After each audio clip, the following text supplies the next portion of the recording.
اللہ تعالیٰ کے برگزیدہ نبی ہیں حضرت زکریہ علیہ نبینا و علیہ الصلاۃ والسلام، ان کے بارے میں بڑا مشہور واقعہ ہے، الفاظ کے تھوڑے سے رد و بدل کے ساتھ بیان کیا جاتا ہے کہ جب آپ کی قوم آپ کے خلاف کھڑی ہوئی، حتیٰ کہ نوبت یہ آئی کہ آپ کی قوم آپ کو قتل کرنے کے درپے تھی، تو حضرت زکریہ علیہ نبینا و علیہ الصلاۃ والسلام اپنی جان بچا کے بھاگے۔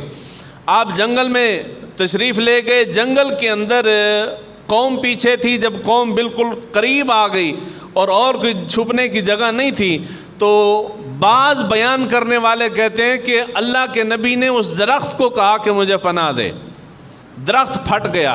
اور بعض روایت کرنے والے بیان کرنے والے کہتے ہیں کہ جب آپ پریشانی کے عالم میں دائیں بائیں دیکھ رہے تھے کہ اب چھپنے کی تو جگہ نہیں، کہاں چھپوں، تو درخت سے آواز آئی کہ اے اللہ کے نبی آپ میرے قریب آئیں، میں آپ کو اندر چھپا لیتا ہوں۔ تو آپ اللہ کے نبی جو ہیں وہ اس درخت کے اندر چلے گئے۔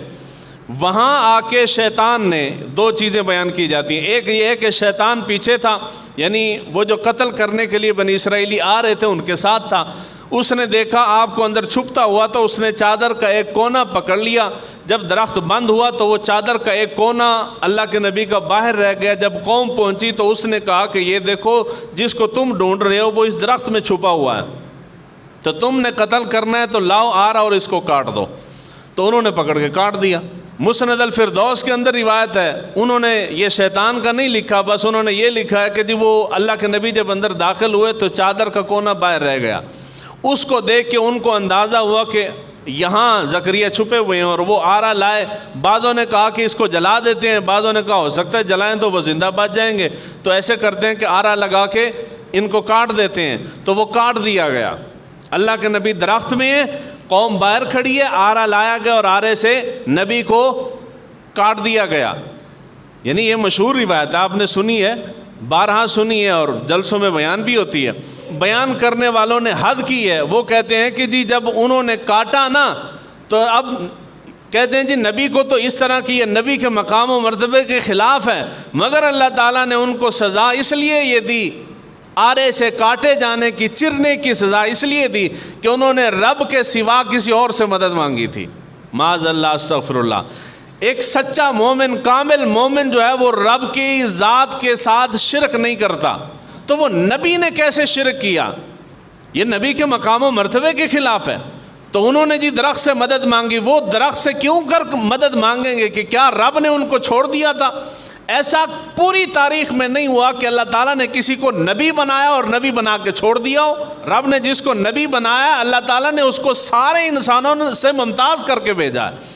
اس کے اوصاف، کردار، سیرت، صورت، ہر لحاظ سے اللہ تعالیٰ نے انبیاء کو کامل اور اکمل بنایا ہے، اور یہی خوبی اللہ تعالیٰ نے حضور صلی اللہ علیہ وآلہ وسلم کو عطا فرمائی۔ 40 سال تک، چھوٹی سی بات نہیں ہے، 40 سال تک اعلان نبوت سے پہلے حضور صلی اللہ علیہ وآلہ وسلم اپنی قوم کے اندر رہے ہیں۔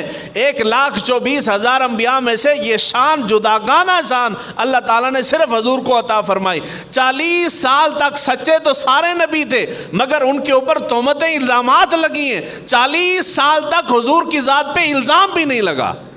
اتنی اعلیٰ شان حضور کو اللہ تعالیٰ نے عطا فرمائی۔ ایسا کردار کہ 40 سال تک کسی کو یہ ہمت بھی نہیں ہوئی کہ انگلی اٹھا کے، تہمت جھوٹ ہی ہوتی ہے، کوئی جھوٹ ہی کہہ دیتا کہ آپ جھوٹ بولتے ہیں۔ 40 سال تک الزام نہیں لگا، اور جب آپ نے کھڑے ہو کے اعلان توحید فرمایا، اعلان رسالت فرمایا، تو آپ نے اسی 40 سال کو بطور دلیل اور بطور معجزہ پیش کیا۔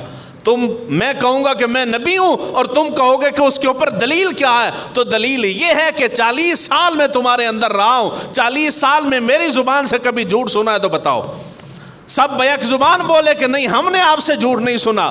حضور نے فرمایا کہ جب 40 سال میں نے تمہارے اندر جھوٹ نہیں بولا اور میرے کردار کے اوپر کبھی تہمت نہیں لگی، تو آج بھی یقین کرو کہ میں تم سے جھوٹ نہیں بول رہا، جن کی تم عبادت کرتے ہو وہ سارے جھوٹے ہیں، وحدہ لا شریک ایک ہے۔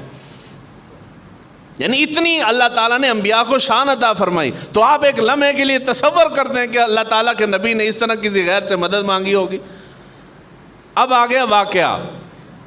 جب ہم کہتے ہیں کہ یہ واقعہ حضور صلی اللہ علیہ وآلہ وسلم کی حیات مبارکہ سے پہلے کے جتنے واقعات ہیں ان کو سچا ثابت کرنے کے لیے دو ذرائع ہیں۔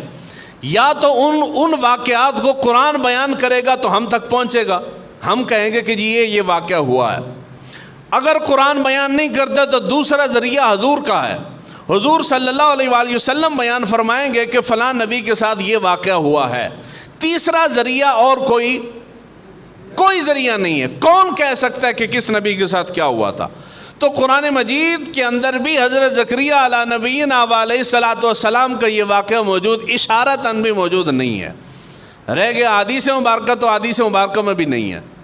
تو آپ نے حضرت زکریا علیہ السلام کو پکڑ کے آرے کے ساتھ چیرا ہے تو کیسے چیر دیا ہے؟ یہ روایت اسرائیلی روایت ہے۔ جب ہم کہتے ہیں کہ جی اسرائیلی روایت ہے تو اسرائیلی روایت کا حکم یہ ہوتا ہے کہ اگر وہ روایت قرآن و حدیث، اس روایت سے متعلقہ کوئی اشارہ کنایہ ہمیں قرآن و حدیث کے اندر ملے تو ہم ایسی اسرائیلی روایت کو قبول کر لیتے ہیں کہ جی قرآن بھی اس کی تصدیق کر رہا ہے، ٹھیک ہے جی ہوگا، ایسے ہی ہوگا۔ اگر ایسی روایت ہو، ایسا واقعہ، ایسا قصہ بیان کیا جائے جس کو قرآن و حدیث سے جو ٹکراتا نہ ہو، تو ہم ایسے واقعے کو بھی خاموش ہو جاتے ہیں، نہ اس کی تصدیق کرتے ہیں نہ اس کا انکار کرتے ہیں۔ اور جو واقعہ قرآن و حدیث سے ٹکراتا ہو، اسرائیلی روایت ہو، ہم ایسی روایت کو قبول نہیں کرتے۔ یہ واقعہ جو ہے حضرت زکریا علیہ نبینا علیہ الصلوۃ والسلام کا، یہ اللہ کے انبیاء کے مقام و مرتبے کے خلاف ہے۔